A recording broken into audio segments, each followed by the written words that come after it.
என்னையா பகலே கனவு காண்றியா? என்ன ரகு, ராஜு வந்து உண்மையெல்லாம் சொல்லிட்ட மாதிரி கனவு வந்துச்சா என்ன? இல்ல மேடம், அவங்க தப்பிக்கிறதுக்காக என் மேல பழி போற மாதிரி இருந்துச்சு. அது கனவுதான். இப்ப வந்துருவாங்கல்ல, யார் மேல யார் பழி போடுறாங்கன்னு கொஞ்ச நேரத்துல தெரிஞ்சிரும்.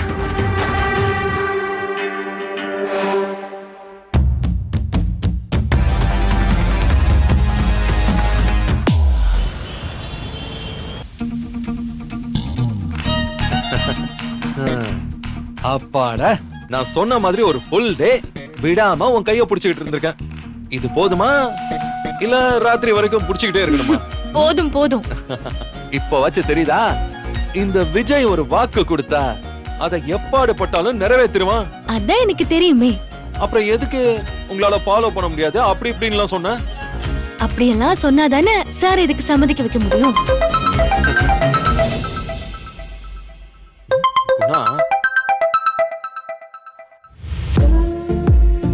யாருங்க போன்ல? ஏன் அட்டெண்ட் பண்ணாம அப்படியே வச்சிட்டீங்க? குணா கால் பண்றான். அட்டெண்ட் பண்ண வேண்டியதானே? நம்மளோட வெட்டிங் ஆனிவர்சரி மூட டிஸ்டர்ப் பண்ணிக்க வேண்டாம்னு பார்த்தேன். வெட்டிங் ஆனிவர்சரி எல்லாம் முடிஞ்சிருச்சு. இனி இந்த கட்டை அவுத்துட்டு நீங்க ஃப்ரீயா இருக்கலாம். நிஜமாவே போதுமா இல்ல நாளைக்கு வரைக்கும் இப்படியே இருக்கலாமா? நிஜமாவே போதும்.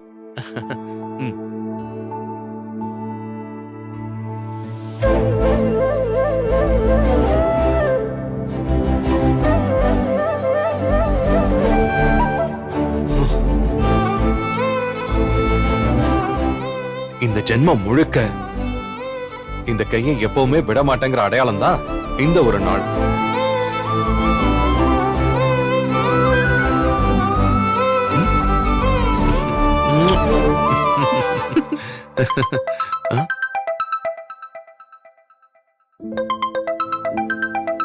போங்க போய் பேசுங்க.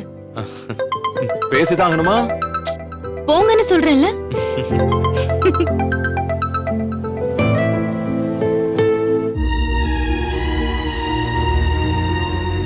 அண்ணி, வா மல்லி. ஜாலியா கல்யாண நாளை கொண்டாடுனீங்களா? கொண்டாடணும். நீங்க அண்ணி ஒரு மாதிரி இருக்கீங்க. நான் நல்லாதான் இருக்கேன் மல்லி, எனக்கு ஒண்ணும் இல்லையே. இல்லையே, போகும்போது எவ்வளவு சந்தோஷமா இருந்தீங்க.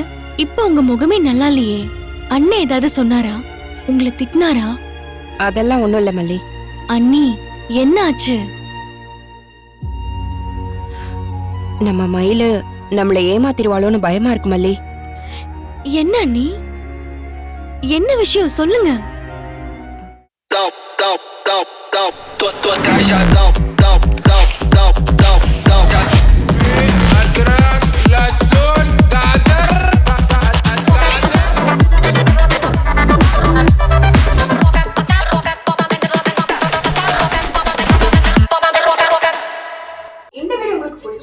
லைக் பண்ணுங்க, ஷேர் பண்ணுங்க, காமெண்ட் பண்ணுங்க. மறக்காம சரிகமா டிவி ஷோஸ் தமிழுக்கு சப்ஸ்கிரைப் பண்ணுங்க.